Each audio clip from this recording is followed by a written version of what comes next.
Welcome back to Finding the Edge podcast. I'm Garrett Boyum, joined with Robert Fry. And today we're going to talk about some of the anomalies with projections and some guys who outperformed them this past season. And, just seeing like what can we deduct or deduce, I should say, what can we deduce from those guys and how they were able to outperform those projections? And one of the guys that I wanted to really look at, or I think we're going to start the conversation with, is Cody Bellinger. Because it's just been fun for me to watch him this year because I've seen more adjustability from him that's functional. And so that's kind of, I guess, where, at least for me, started my following him. And then it turns out he had a really great year. I just remember seeing a couple of swings. I'm like, ooh, that kind of fits the Caleb Abney model of breaking the rules, doing things. And so I guess today I wanted to kind of look at some of that because I wanted to see, looking at StatCast, what some of his expected stats were. Let's begin.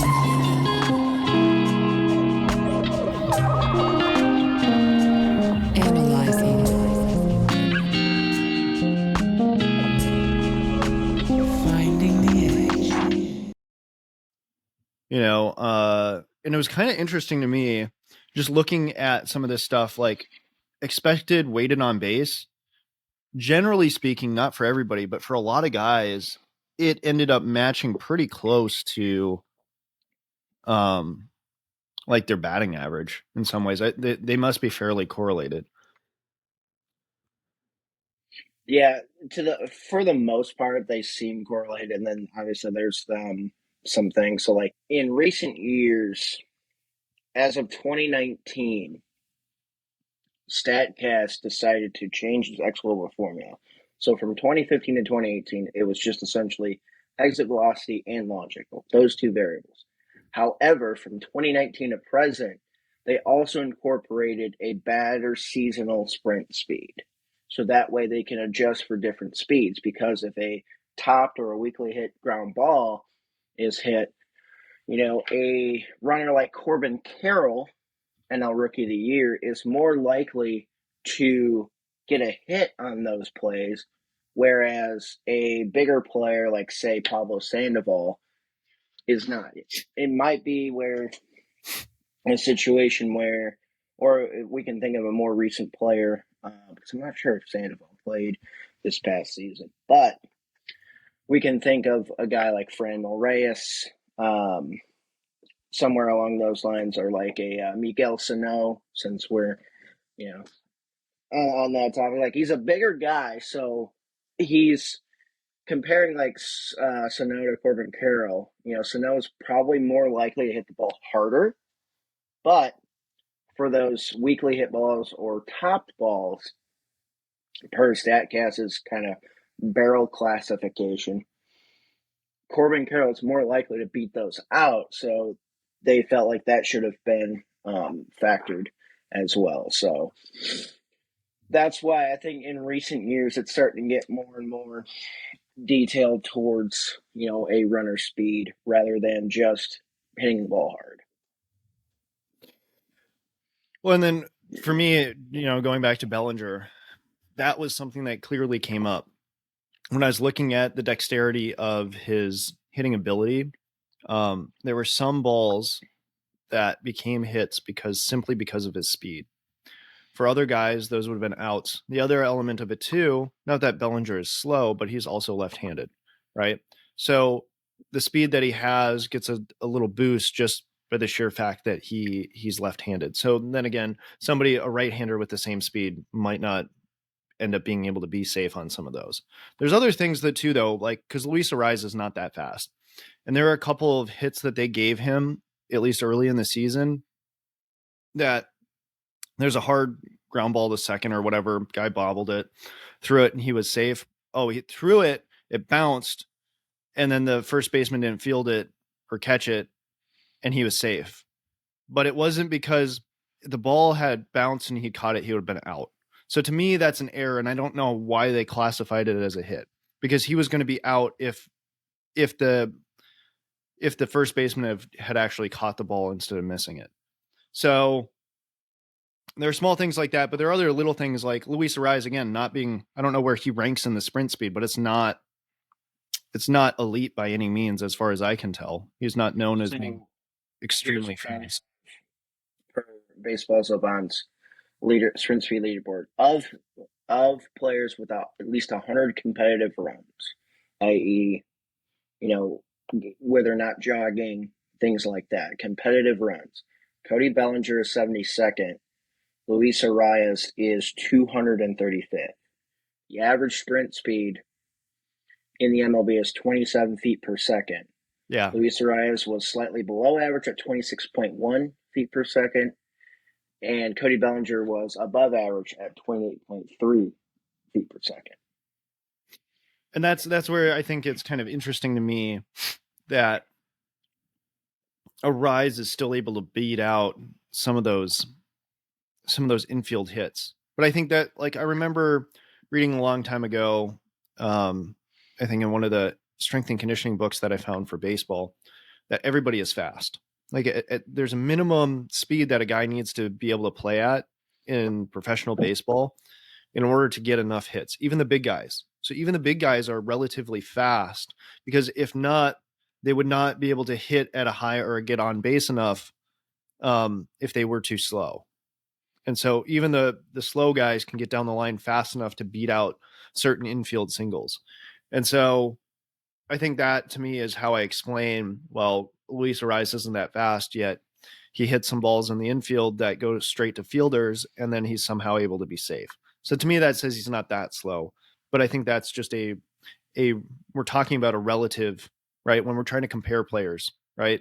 That's where this factors in. But at the same point, I think we all have to recognize that, every guy who plays in MLB baseball, like, unless you're probably at the bottom of the barrel, like you're probably fast enough. But to your point, because ex-Woba for Luis Arraez came in at 353, and his batting average was 354. So I thought that was pretty cool to see, like, how close those two things got to each other. I mean, his expecting batting average, he outperformed his expecting batting average. Going back to, the expected stats, I thought that was kind of interesting. Like, I don't know how accurate expected batting average actually is relative to what guys usually end up at. And so I don't see, this is kind of the thing with, like, the expected stats, like how much you sit there and go, oh, well, he overperformed. And it's like, well, I don't really think so. Like, if we're just talking about Arraez and what I watched, if you look at the launch angle that he created, it gave him the greatest opportunity to get a lot of those hits. And then, I was watching too, it said when they were playing the Twins, they tried to pitch him up and in, but you could see that this year he hit a lot of those balls that were up well enough for hits. Like, I want to say I saw multiple, and I didn't get to watch all of his hits, but I saw, at least five balls up in the zone that he hit well, fastballs too. So, I mean, nothing that was like super high velocity, high spin, but still the fact that he's able to get to those pitches tells me that this dude is super hard to pitch to, because especially early in the year, I didn't get to watch it later in the year, but early in the year, they were hitting him with a lot of fastballs. Yeah. So anyways, I'm going to repeat that just for because I got a stupid noise that popped up in there. Early in the year, Luis Arraez got a lot of fastballs. He was hitting a lot of fastballs. He did start to see more breaking balls, I think, later in the year, but early in the year, he was seeing a lot of fastballs and hitting the fastball. So I thought that was kind of interesting to note when it came to like how, what is he getting his hits on? And I think that's another question to ask too, especially if we're trying to look at, okay, how from an ecological perspective, how dexterous is a player? How much, I think dexterity is probably how masterful. I'm trying to figure out another word for people who aren't as familiar with, like, what's dexterity, right? The ability to display, I'm going to say it this way: the ability to display functional solutions under a myriad of different conditions. So he's able to have success under a wide range of conditions, meaning, okay, so he can handle the fastball, but okay, what type of fastball, right? Is it middle? Is it away? Is it up? Like, is there certain areas that he struggles with? Arraez seems to display that he can handle a large range of fastballs, but not only fastballs, but breaking balls. This is the same thing too with Bellinger. I saw it more with Bellinger because he got more breaking balls a lot. There were, of the video clip that I put up, I think it was about 14 of those, or of like showing his adjustability in his swing. He got 14 hits in 2K counts and 2-strike counts. And a lot of those were breaking balls. Not all of them, but a lot of them were breaking balls. And that to me says quite a bit as far as your ability and what you can do on the field. And that makes you a dangerous and a potent hitter. And then I think that's part of what allowed him to be the comeback player of the year.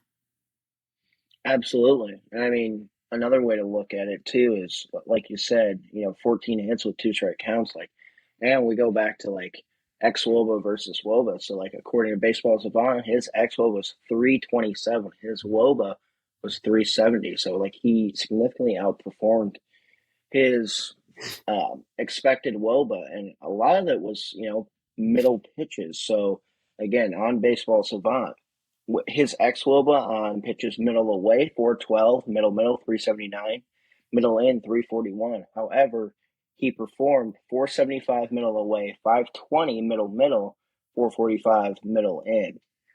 And a lot of that, too, is like you said, like, he had so many 2-strike hits. I think part of it, like you said, with his dexterity for Arraez, but similar with Cody Bellinger, is being able to be, adaptable and attuned to the specifying information of, okay, I'm likely getting a breaking ball here. I don't have to put an aggressive swing on it. I need to put a swing that is likely to result in a hit, or a swing that allows me just to put the ball in play.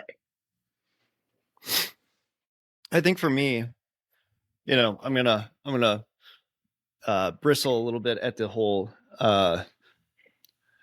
anticipation. Not that I think guys don't anticipate, but I think it's hard unless, there is enough at the professional level to know guys' tendencies, to have a good idea what's going to be thrown here. But I think a lot of it can be handled by simply changing your approach. So, if you shift your intention and you have an approach of, okay, I'm in a 2-strike, I'm going to take a 2-strike approach, meaning, okay, I'm not going to try to swing out of my shoes. For me, the way that I think of a 2-strike approach is I liken it to a hit and run, but a hit and run where you don't have to swing. But the intention is I'm going to try to stay on this ball, and because to me, that's what it looks like, is he's staying on the ball and he's being smooth, and he's not trying to hit it as hard as he can. He's just trying to go bat to ball and just be really smooth and move however he has to be able to hit the baseball. And so that's where, for me, when I'm looking at it, and just even too, this is where I like Luis Arraez, and I wanted to look, and I haven't gotten there yet, but at some point I want to get through, all of Acuna and like all the guys that hit really well this year at the top, and just watch, how they went about it. Because I think every guy is different. But anyways, the conclusion that I've come to based upon these two guys, Bellinger and Arraez, is that, and this is why I really like Bellinger, is that if you can hit a rising line drive within a good launch angle, it doesn't, and by rising line drive, I mean one that clears the infielders. Like, if they jump, it's either really hard for them to catch it or they can't catch it at all. And so if you can do that, then you're going to give yourself a really good chance to get on base as far as like hitting the ball. And when I think about it, and as far as what was popular, and I don't know if it's still popular. I think it's still there, but it's not as popular. The whole notion of try to hit the ball in the air and as far as you can. And then we're kind of at one point, right? Because MLB is trying to change this and not have the game be just 3 true outcomes of, hit the ball out of the park, strike out, or I don't know, walk. I can't remember. Is that what was the third one? Or the 3 true outcomes? Was it basically like home run, strikeout, or what was the third one? Do you remember? Walk slash hit by pitch. Yeah, right. And so this is where, and I've also heard this too, of listening to some other guys talk about, like, okay, if we strike out at too high of a clip, even though we're hitting a bunch of home runs, we start to hurt our run value, and so there's a level of, like, there's value. And this is why it was cool. Arraez was very interesting, because if you start looking at his stat line now, I don't think this year his runs were down relative to with the Twins. No, it doesn't have RBIs on here.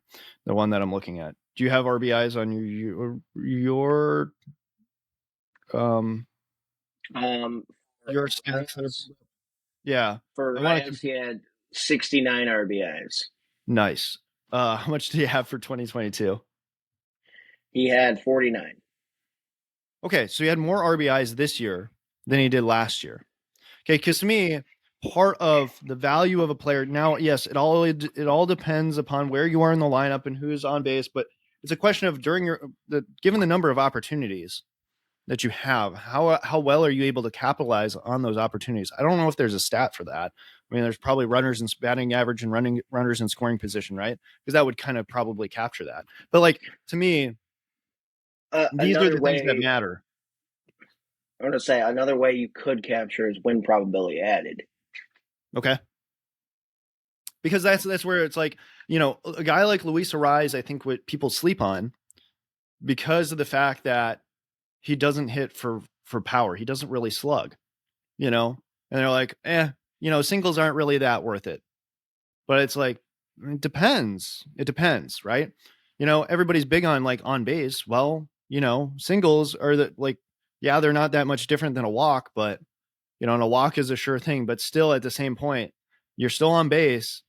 And if you got a guy in scoring position and a base open at first, a walk ain't going to score you that run, or even two bases open. Like, you need 3 walks in a row to get you a run. So, like, a hit, being able to put the ball in play and score the run is huge. Because, I mean, so that's where I look at.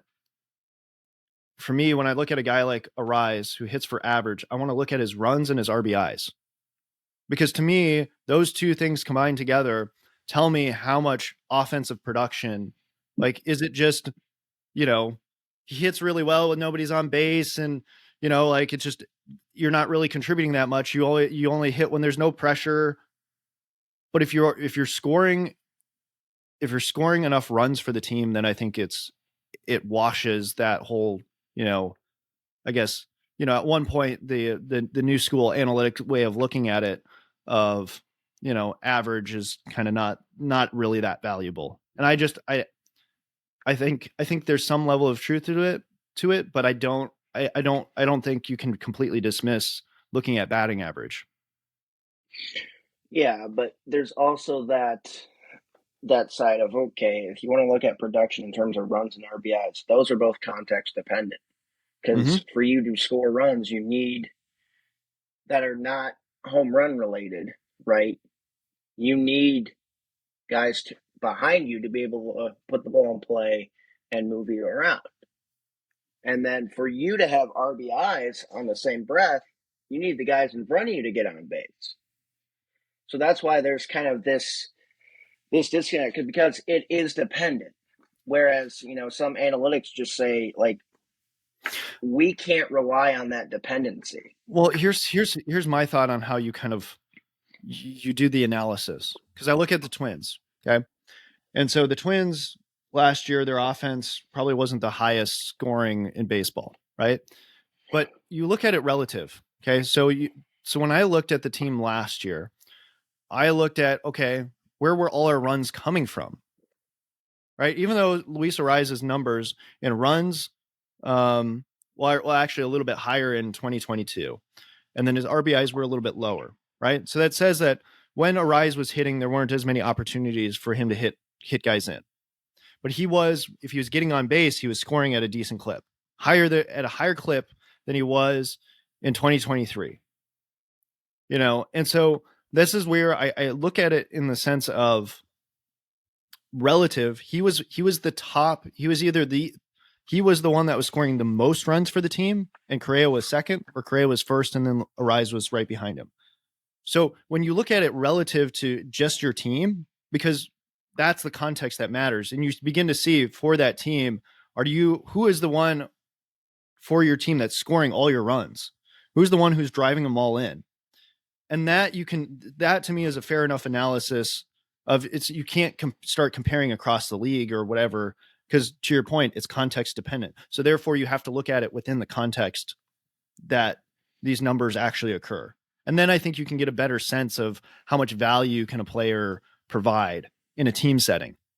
And so there's other stats we can look at too. So like runs Mhm. created is a good one that you mentioned. So Mhm. like, Mhm. and that does include, scoring runs as well, not just creating runs by hitting, but scoring.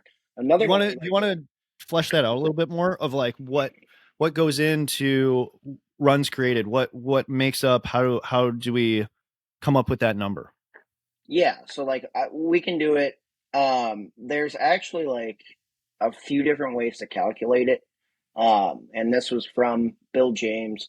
So like the most simplest way is hits plus walks multiplied by total bases divided by at bats plus walks, and that is the most simplest way of calculating. Now, if you want to get into more advanced stuff, so like there's a stolen base version of it where Mm. it Mm. multiplies by a stolen base factor, and then the technical one is multiplying by a factor of walks plus hit by pitches plus the times you have sack bunts, sacrifice flies, stolen bases, and then it also negatively weights you for hitting into double plays Mm. as well because So does that influence like somebody like Correa? Because I yeah, felt like he hit into hits the a ball. decent number of. Yeah, so like that would negatively affect him on that version. Another way to look at it, and you're gonna like this because the two people we're talking about, Arraez, 14th in the MLB last year amongst qualified hitters. Bellinger, 15th in the Okay. MLB last year amongst qualified hitters, and weighted runs above average. And that is based on WOBA. So it's taking that player's individual WOBA, subtracting from the league WOBA. So Bellinger's was around 370. The league WOBA is around 320. So he gets 50 points boost. And then the WOBA scale, which just essentially is putting it on the same scale as OBP. So it could be read like OBP. And Mm. then multiplying by the number of PAs. And so it just basically just measures the amount of offensive runs a player contributes to their team compared to the average player. And with that being said, so Arraez 25.9 weighted runs above average. Cody Bellinger 23.9 weighted runs above average. Again, 14th and 15th. And Okay, who is above them? Do yeah, you so have like can you shoot me a thing that has this list, or um just share screen it, because I like, part of me, I'm curious who's up there higher than that. I mean, look, Ronald Acuna Jr. like almost Acuna 150 runs, all on his own. Oh my gosh, that's a lot. But yeah, anyways, Acuna's number one, okay, as he should be, at yeah, 66.7. Otani is number two at 57.3. And I shared this with you. Betts is third. Mookie Betts is third, 56.5. But another way to think about this too, the top two players or I should say the top players in their respective leagues in WRAA won MVP. Acuna in the National League, Otani in the American League. Mookie Betts was 56.5, Matt Olson 56.4, Freddie Freeman, Juan Soto, Corey Seager, Yandy Diaz, Marcelo Ozuna, Kyle Tucker, Bryce Harper, Corbin Carroll, and Austin Riley are the 13 names above both Arraez and Bellinger. I So think that's not a light list. no, okay, so let's talk about Juan Soto. I think, yeah, Juan Soto. I guess to Ozuna, could be one. Although the slug there makes sense for because slug there is decent. So I'm trying to figure out where is all this run production coming from? Is some okay? So his OPS is 930. So that's part of it, right? Getting on base. His OPS is 900 or 905. So this is where I'm trying to understand. Okay, where how are they creating this run value? Because to me, what's interesting is that there's multiple different ways. You see a lot of guys with higher averages, but Azuna and Soto, they kind of are on the lower end of the average side. Because it felt like Soto kind of struggled this year, like swinging the bat. His walks were always there, but swinging the bat, making contact was a down year for him. Or doing something, hitting it well enough to get hits. And so, I guess what is your assessment as far as like, okay, how are they still, despite the fact of not doing as much with the bat as in other years, how are they still creating run value? So in Soto's case, I feel like you said, the walks are always there. So he's still getting on base via walks, and guys like Also, the speed ain't super crazy either.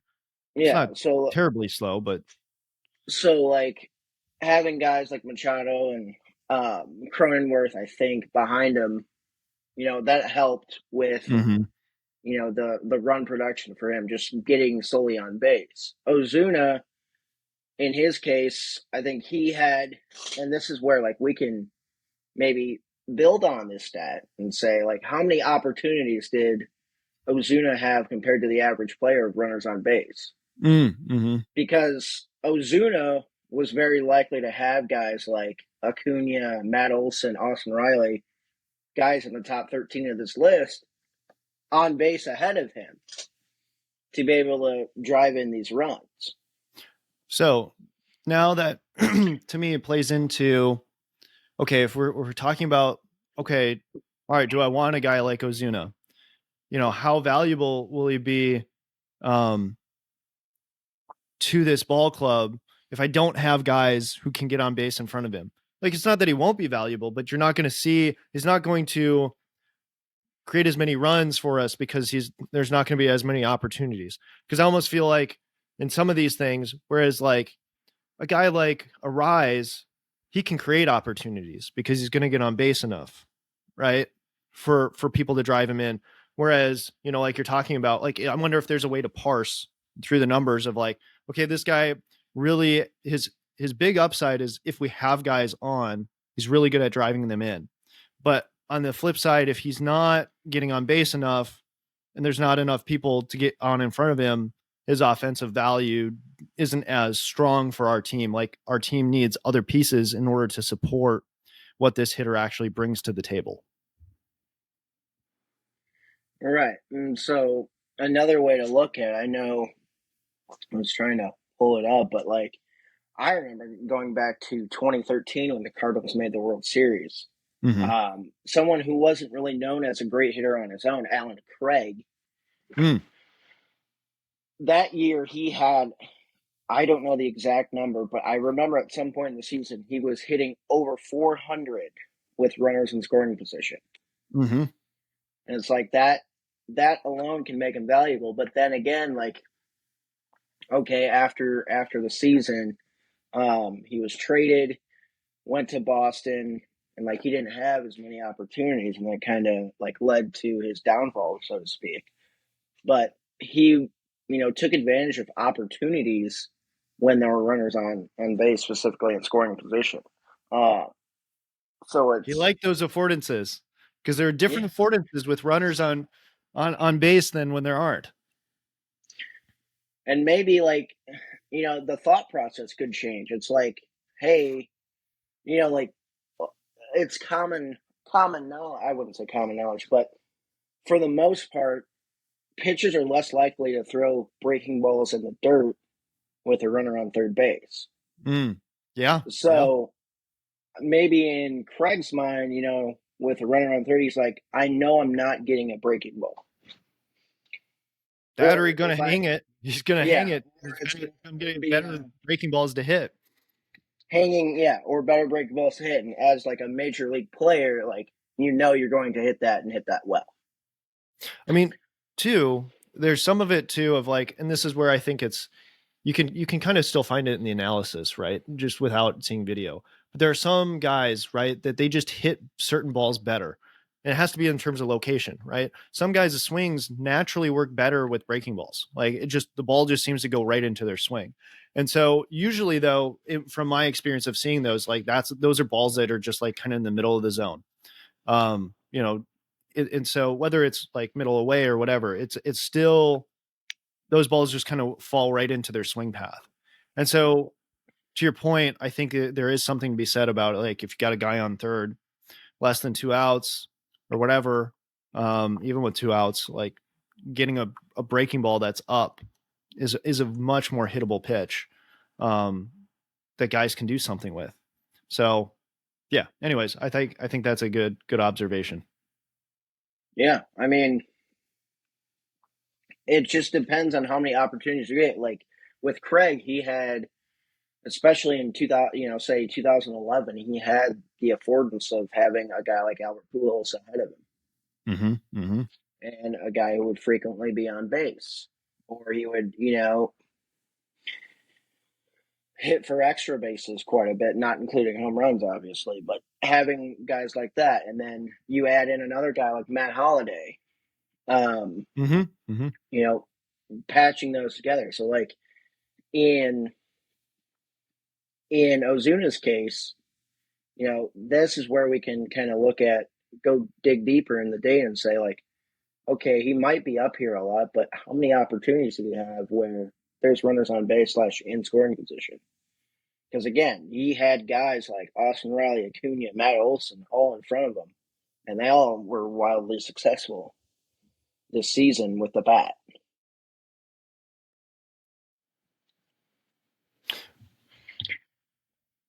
The other thing too, I'm just looking at some of the other numbers here. What's interesting to me, okay, uh, Corbin Carroll, he was hitting over 300 at some points, I think. Um, but his walk, right, BB percentage, that's walk rate, yeah. Yep.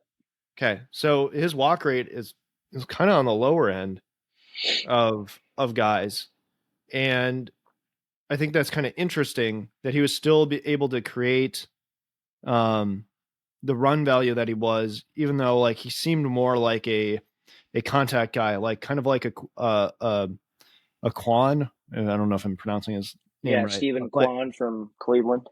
yeah, but I mean Quan did not have the same year this year that he did in, you know, the other year. I don't I don't know if it's because guys started figuring out how to pitch to him or if there's something else going on, maybe an injury or something like that. But it's kind of interesting to me. I think maybe he slugged at a decent percentage, so maybe he actually has more pop than Quan. Yeah. Because that was kind of the other thing that was kind of interesting to watch with Carroll is despite the kind of interesting nature to his swing, like there it seemed a little like the ball had kind of come off his bat a little bit more. I'd have to look at like I wonder if you have another hard hit percentages in here. I wonder what his average exit velo was because it's got to be more than Arraez, which is interesting to watch. A lot of Arraez's hits though are like in the 92 to 96 range, so it's not like he's hitting Yeah. it super soft. I mean, but at the same point, you're not seeing as many 100 balls over a hit over 100 from Right. Arraez. And we talked about in the past, like if you go on Savant and find like exit velo launch angles hit probabilities, a lot of them are in that kind of like middle to hard range with that launch angle that's slightly above the infield because you hit it hard enough to hit it over the infield at a high enough angle, but not hard enough that it stays up long enough for the outfield to come and catch it. I think But the other thing that's a too, big difference for Arraez yes, compared to others.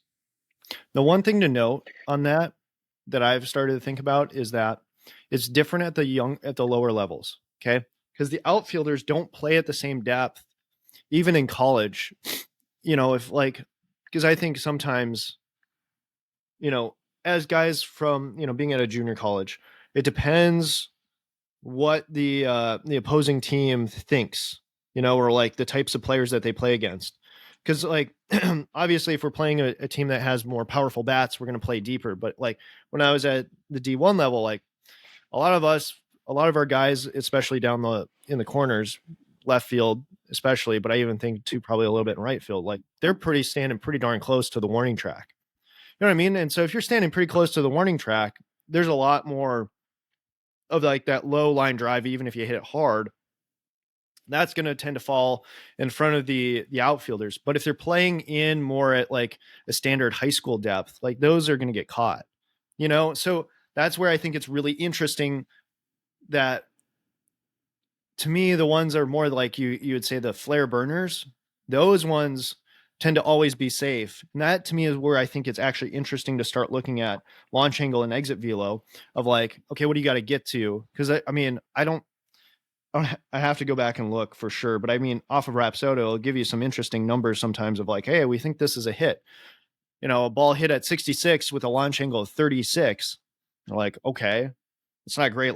That's not a great exit velo, and that's not a great launch angle, but it somehow combines to drop in there. And other times you're like, man, how did that only went to I don't know, 56 or 274, and those are outs. And that's where I think it's very interesting to start like our ability to gauge distance. This is why, again, going back to like the ecological approach, the thing that I draw away from that I think is really important that a lot of us forget when we start talking about analytics is that the game is not played. The individual person does not see the world in numbers. We're not walking around with Google Glass on our eyes and like with like the numbers always like on our eyes and we can see them and like gauge this. That's not the human. We understand things in terms of how it relates to us in terms of distances, right? The whole like, why we're not on like the imperial numbers, right, are in feet, right? We understand things in terms of how they relate to our body. They're in feet. And so like that to me is like the thing we have to remember, because that's for me, like, I haven't, you can dial in to begin to understand, numbers, but, this is where I think it'd be fun to begin to dial in. Okay, how far is this distance? When I see a ball hit in the air, how far about did that actually go?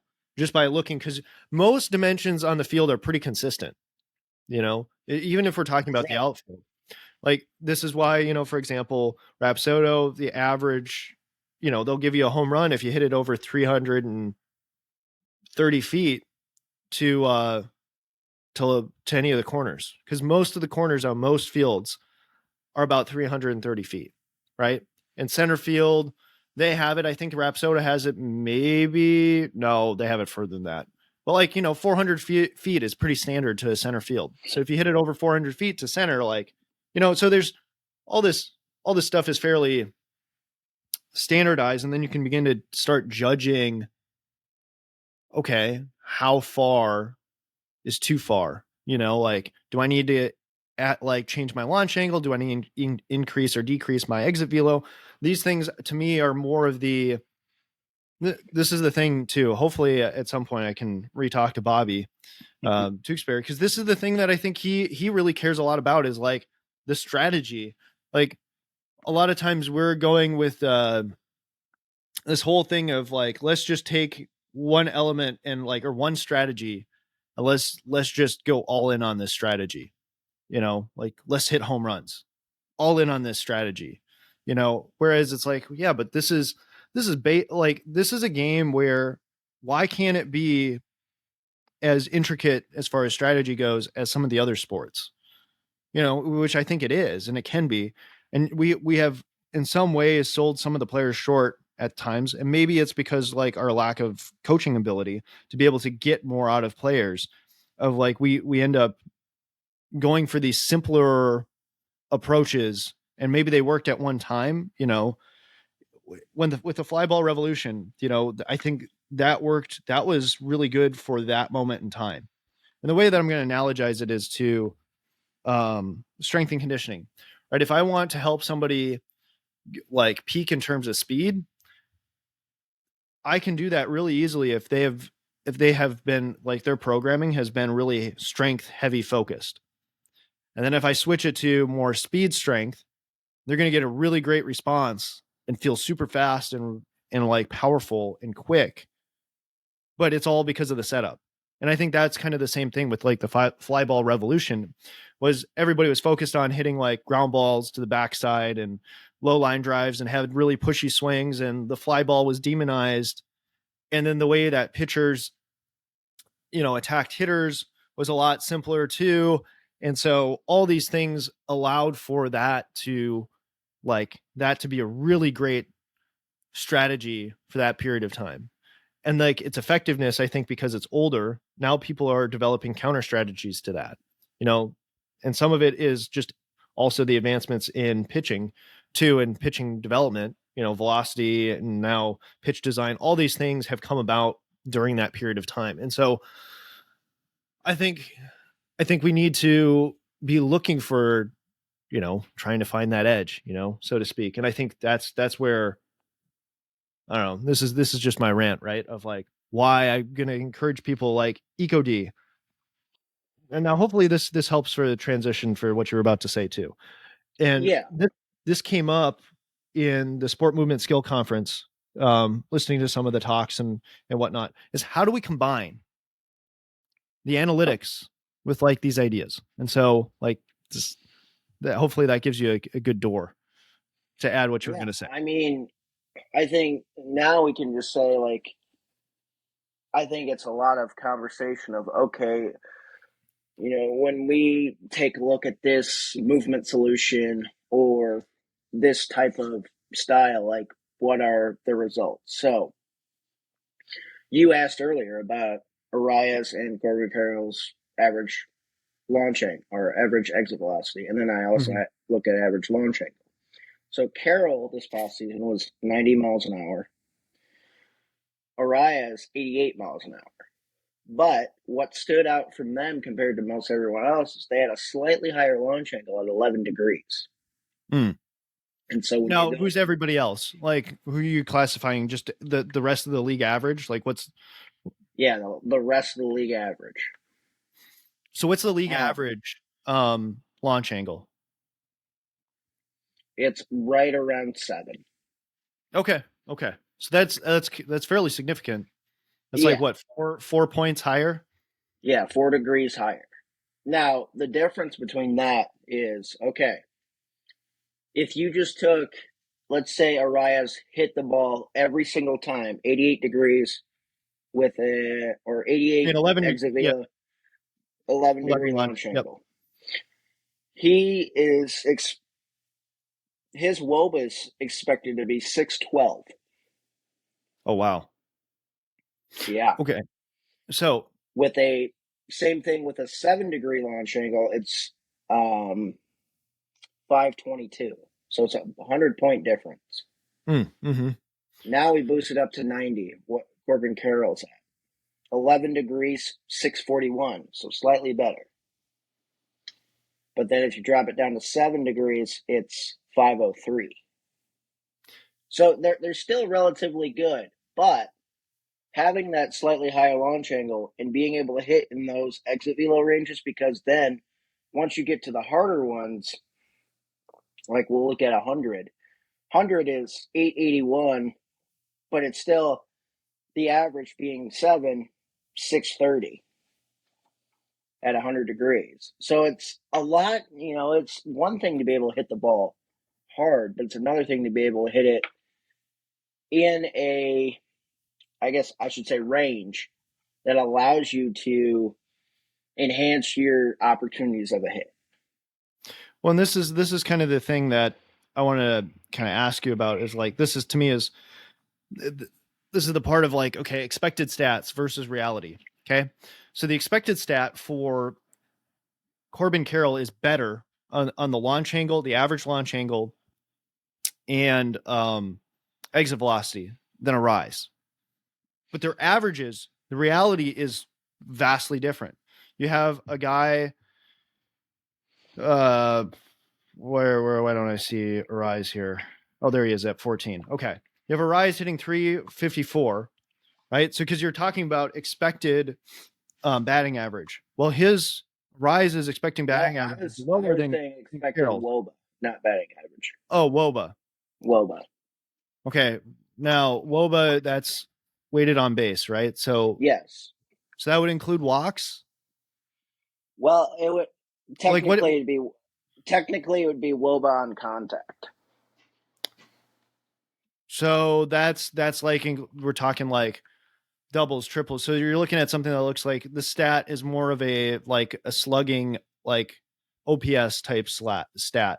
Yes, but So I should analogize this closer to OPS than I should like what is this comparing to? Like give me a real stat. You know what I'm saying? Like actual production, real production. Like what do you compare WOBA against? Like expected WOBA versus actual WOBA? Is there a WOBA stat?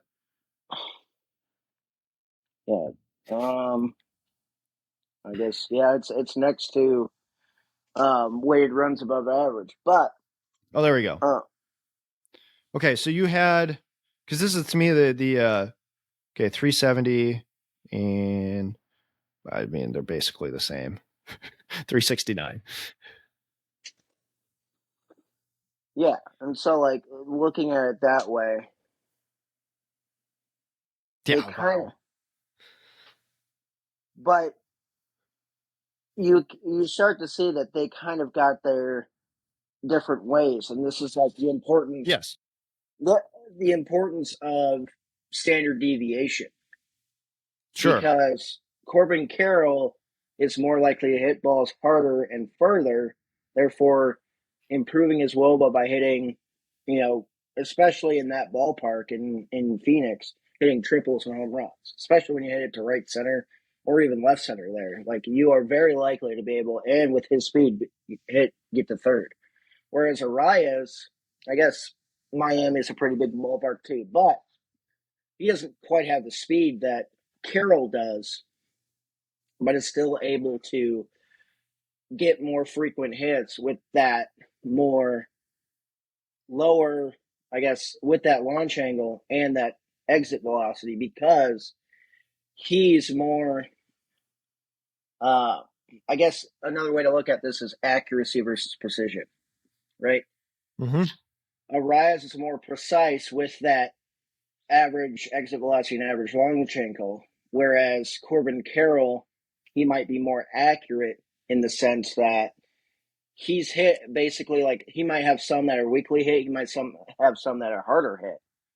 Well, I almost wonder too. I just think about it in terms of launch angle. Like I want to say that okay, just from watching Arraez, he's so consistent in his launch angle. Whereas I think like the standard deviation or the maybe that's not the right word, but like the deviate or the variability, there's the word I'm looking for. The variability within Corbin Carroll's launch angle is greater than the variability within Arraez. Arraez is fairly consistent in his launch angle, whereas I think Carroll is either way up, is more up here, and like you know what I mean, because an average, right? Carroll might have a ton of ground balls that bring his average down, and his launch angle might actually be higher, balls in the air, because that might be also what you, I don't know, because part of it too of like Arraez hits enough ground balls where they're not. I think that's the other important thing too, because even looking at Bellinger, some of his ground balls would have been where a typical second baseman or shortstop would be playing. But because this is where I like it. I like it a lot that guys still shift. They still shift in the infield. They just can't have it as extreme shifts. And those shifts open up holes that create, because this is the thing I think, I didn't like banning the idea of banning the shift, but they didn't completely ban the shift. And I think it's about modifying the shift to create the most opportunities for hitters to hit. And I think what they did and how it's played out, I would say they did it correctly. They didn't over constrain it. They constrained it enough to afford more hits. And so that I think is a positive there. And so anyways, kind of where I'm going with that is that sometimes some of these balls on the ground, when they're hitting it where they're not. And that is somewhat a skill, and that is somewhat a byproduct of how the opposing team is shifting. And so anyways, to me, that's where I think it's interesting to look at some of the ground balls, because some of them are hit hard enough that affords them to be hits. And I've always wondered kind of about that, like what's the minimum, right? If I want to shoot a ball through the four hole or into the four hole, how hard do I have to hit it for the second baseman or the first baseman not to be able to go get that ball? And from what I've seen, if you really truly get it in that hole correctly, I think you can get it as low, you can hit it as low as like in the 60s, like 64, 65. But I think on average, to be safe, 75 miles an hour is about minimum. Now, this is on an MLB field with short grass. I think that's the caveat. If you're hitting a low EV ground ball to the four hole and you got longer grass, that means that the fielders have more time to get to that ball because it's moving slower, right? So I don't know that this transfers to a high school player or like a college player that is playing on a field with longer grass in the early spring. And so like I want to put that caveat in there of like, you know, it it exit velo still matters, and probably matters a little bit more at the lower ages because of the fact that the grass or your surface type is going to be more variable than it is in the professional. Like I think you have to put that caveat. Like there's so much more consistency in the playing surface at the pro level. Right. And if you have a greater affordance of lower exit velocities if you play on a turf field, say, Mm-hmm. Toronto. Yeah. Toronto, you can basically bury the ball in the ground with a very soft hit, and you are having a greater likelihood of getting a hit, based on the parameters that you have stated because of that fast turf infield. And so that's where at least, I'm not like some where I think ground balls are evil. I think they're part of the repertoire, but you can't rely on them enough because the probabilities of them turning into hits, I think, are lower than say, for example, a rising line drive that the infielders can't catch. I mean, it just makes sense to me, unless the outfielders are playing super shallow. But that's kind of the thing of like, it was super cool, I thought, that which made also no sense, that at one point they tried to play the odds with Arraez and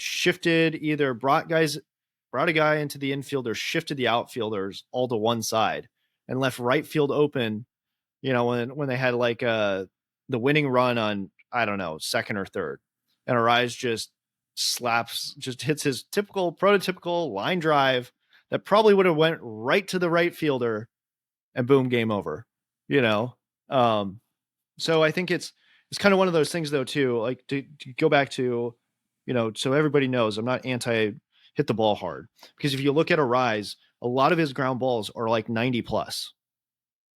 And those are hard for infielders to handle, even though it's not like the top end, a velo. It's still, they're firm, and those firm ones, like there's something about it just even in my head of like, from a psychological standpoint, being on the receiving end of a ball that looks like it's coming at you hard makes it harder. Like your motor skills tend to freeze up a little bit more. Your degrees of freedom tend to freeze a little bit more as a result. So even though you dove for it and you probably could have actually have got it, oftentimes you don't get it because you're not as fluid enough to be able to actually move the glove where it should be. You're just moving because you're like, oh gosh.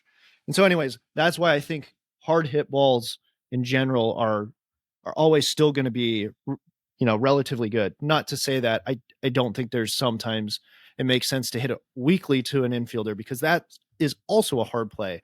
But the infielders also at times tend to also be fluid enough to make up for those, or that's a different element of that problem. But anyways, I digress.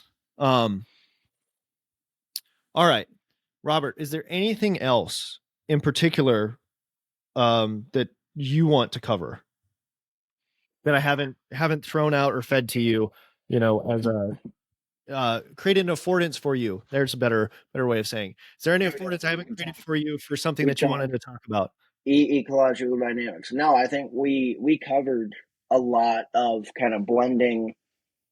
How can we have analytics help explain kind of some of the approaches within ecological dynamics and ask those kinds of questions because yeah, like not all hitters are created equal here. Um, and like Arraez consistently is that type of person where he's kind of the outlier, if you will. Um, where like based on he doesn't hit the ball that hard compared to the other people in within 5 or 10 spots of him, but he's still up here in successful type of hitters. And so being able to discuss this and say like, you know, you can have different blends of hitters and still be successful. And I think the most successful teams have that. They have guys who can do both. The guys who can hit for who are mostly hitting for power. Mostly the three true outcome guys. They have some guys in the Arraez category. They have some guys who are a little bit of both. But you should have like you shouldn't be a one trick pony, if you will, on that end. So I think, to kind of talk about, okay, how does ecological dynamics, to be very specific and explicit here, of my thoughts on how to utilize analytics from an ecological approach or how to bring those two together, is it's all about context.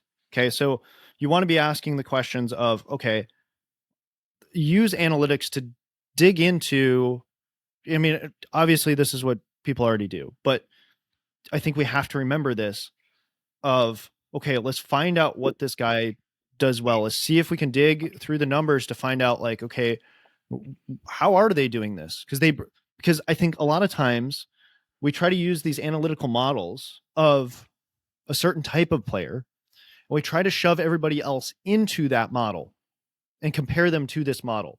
Whereas I think we need to also, and if not more so, be looking at and asking the questions, especially of the anomalies like Arraez. And I'm sure there's other ones that we can point to, but like understanding these other anomalies of like, hey, this person also who breaks the model can still have success, and how can we find out, can they have success? Because to me that's where I'm like, I want to know different things of like, okay, with Arraez and these other guys, okay, what pitches are they hitting well, where are they hitting them, right? These are all ecological questions in a way of like the context. If you want to begin to understand a player's skill, because to me that's what ecological dynamics is all about, is understanding skilled behavior. Okay, how do we begin to utilize the analytics to understand the skill of a player, and not in terms of like how do they do on this model of like swing decisions, or like I don't know, like what's their OPS, whatever sort of model, that I think some a lot of people sometimes will have, and then certain guys get left out. Because I mean, I think, right, if you're looking at, again, finding an edge, right, and finding, kind of in a way that, like, I like listening to Kyle Bodie talk about like them finding undervalued players. Okay, if you want to be able to find undervalued players and have them come and be successful in uh, contributing to your team, I think you have to be able to look outside your model for other things, other things of like, again, like the other adaptable players. Because to me, adaptability is the whole thing of like, yeah, some guys might say, for example, not everybody is going to do things the way that Cody Bellinger was able to do, but we don't have to have this rigid, like everybody needs to fit into this model of hitting, of completely balanced, stay back, whatever, like every swing looks exactly the same. You can have this model of like, you can have both. And that's I think the big thing for me, like what ecological dynamics does in that framework, in that perspective, in that worldview, is it frees me up to say that I don't have to have every guy look exactly the same. And I don't have to, you could say, have a cookie cutter program that everybody's trying to fit into, that we can individualize it to the person. And then how I look at it as far as my role as a coach is, it's like, how can I find and look at the vast, you could say, library of players throughout history, and how they've done things, and how can I find those different pieces of how they've found success and take those pieces and apply it to the player and find the right fit, finding that that element that another player's done well that fits with this current player that's in front of me so they can find success. And so for me, the ecological approach is such a powerful tool and a lens by which, in a filter, you could say, to help me look through the vast history of the game, from the past to the present, to help whatever player is sitting in front of me right now. So hopefully that helps people kind of begin to see a little bit how these things come together and how, like, the power of the ecological approach. And obviously we need to get into more in the future of, like, what is the ecological approach? What are all these little principles and all that sort of stuff? But hopefully that's a good way to kind of wrap and help tie this all together. 100%. Anything you want to close with? No, I think you closed it very, very well. All right. Well, hope you guys enjoyed today's podcast and got something out of it. Until next time. Until next time.